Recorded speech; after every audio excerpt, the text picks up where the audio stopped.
Little Bear's Visit. Grandmother and Grandfather Bear.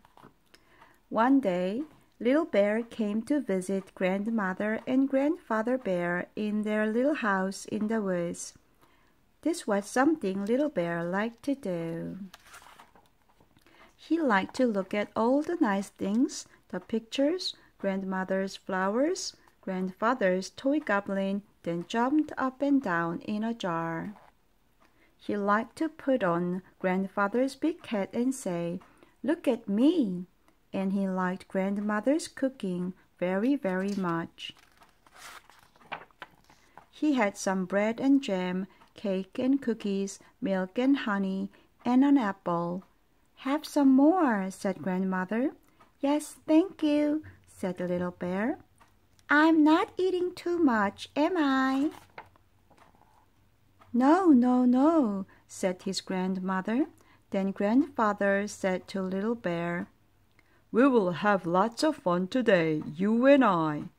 "Yes," said the little bear, "but Father Bear told me not to make you tired." "Me tired?" said Grandfather. "How can you make me tired? I'm never tired." He got up and did a little jig. "Never tired," he said, and sat down. Little Bear laughed and clapped his paws. "Do you know what?" he said to his grandmother and grandfather. "What?" they asked.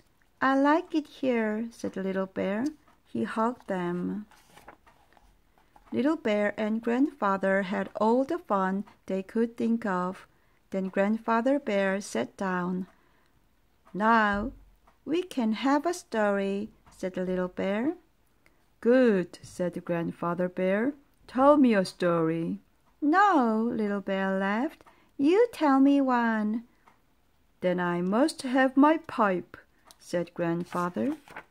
Little Bear ran into the house, got the pipe, and ran back. But there was Grandfather, fast asleep. "Oh," said the little bear. He was sad, but not for long. He went looking for his grandmother, and found her in the garden. Could Grandmother tell him a story? Oh, yes, she could. She took Little Bear's paw. "Let us go to the summer house," she said. "It's cool there. Come, Little Bear, let's skip." "Oh, Grandmother," Little Bear laughed. "How you skip!" "You skip nicely too," said Grandmother. They sat down in the summer house. Little Bear said, "Tell me a story about Mother Bear when she was a little cub." "About Mother Bear and the robin. I like that story." "Very well," said Grandmother, and so she began. Mother Bear's Robin. One spring day, when Mother Bear was little, she found a baby robin in the garden. A baby robin too little to fly. "Oh, how sweet you are," she said. "Where did you come from?"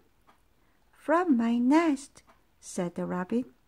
"And where is your nest, little robin?" asked Mother Bear. "I think it is up there," said the robin. "No, that was a bluebird's nest." "Maybe it is over there," said the robin. "No, that was an oriole's nest." Mother Bear looked all over, but could not find the robin's nest. "You can live with me," she said. "You can be my robin." She took the robin in the house and made a little home for it. "Please put me by the window," said the robin. "I like to look out at the trees and the sky." Mother Bear put it by the window. "Oh," said the robin, "it must be fun to fly out there." "It will be fun to fly in here too," said Mother Bear.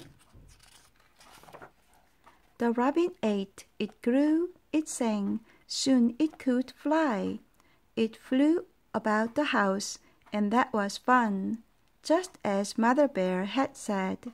But then one day it was unhappy. Mother Bear asked, "Why are you so sad, little Robin?" "I don't know," said Robin. "My heart is sad." "Sing a song," said Mother Bear. "I cannot," said the Robin. "Fly about the house," said Mother Bear.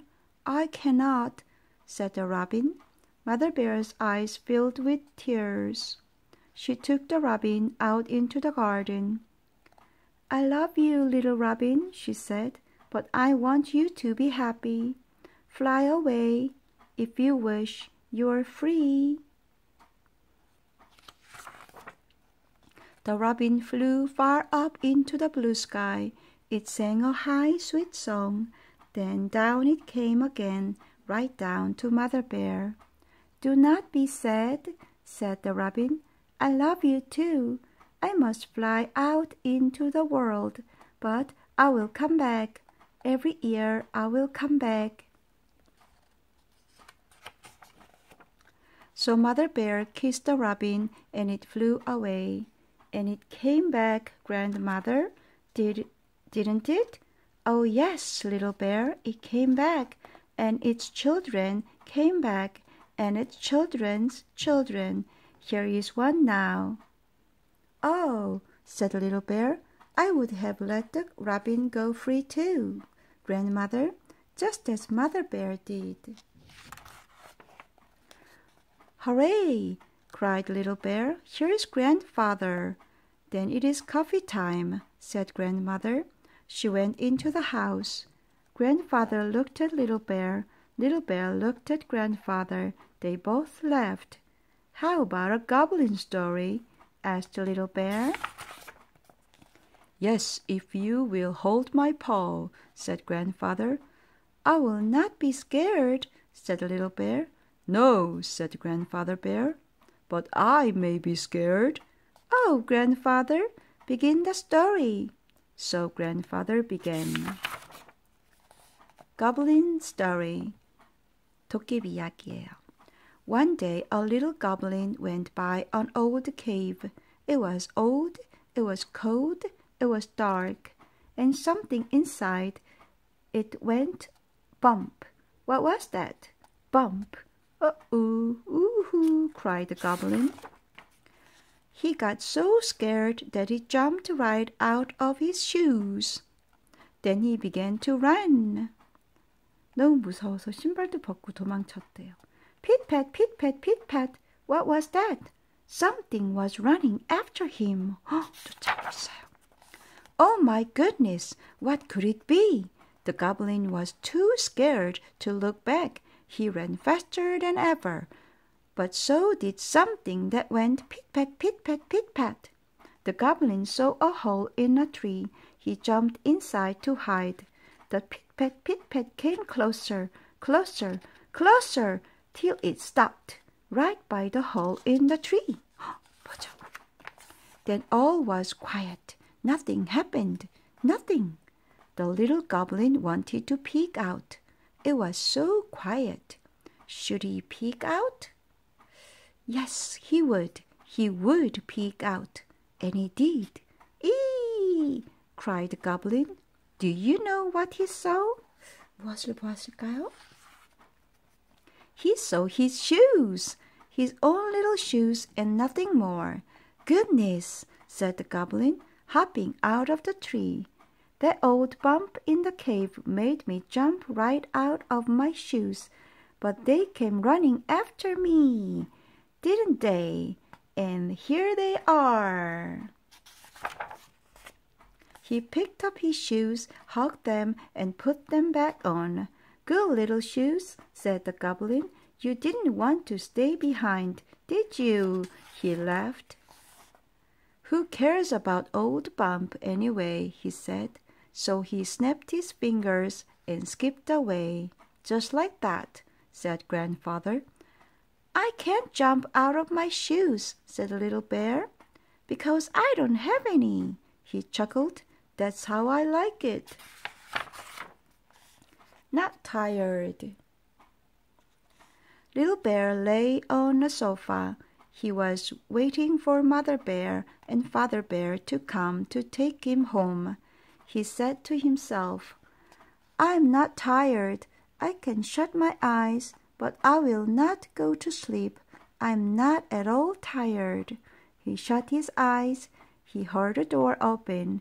He heard Mother and Father Bear say hello to Grandmother and Grandfather. He heard them come to the sofa, but he did not open his eyes. "Oh," said Mother Bear, "he is sleeping. How sweet he is." Father picked up Little Bear and said, "Yes, he is a fine little cub. Tomorrow I will take him fishing." "Look at him," said Grandmother. "He is such a good little one." "And clever too," said Grandfather. "Just like me." They laughed. Little Bear opened his eyes. He said to Father Bear, "Will you really take me fishing?" "You scamp," said Mother Bear to Little Bear. "You were not really asleep. You heard about going fishing. You heard all we said about you. I can see it in your eyes." Little Bear chuckled. He said to his grandfather, "We had fun, didn't we? And you are not tired, are you, Grandfather?" "Oh no," said Grandfather Bear. "A little cub like you and a grandfather like me, we never get tired, do we? We can sing and dance and run and play all day and never get tired." Little Bear smiled. He was growing sleepier and sleepier. Grandfather Bear went on, Yes, yes, yes. We can have many good times, you and I, but we never, never get tired. You are not tired, are you, Little Bear?" "Little Bear," said Grandfather, "are you tired?" Little Bear was not tired. No, Little Bear was fast asleep.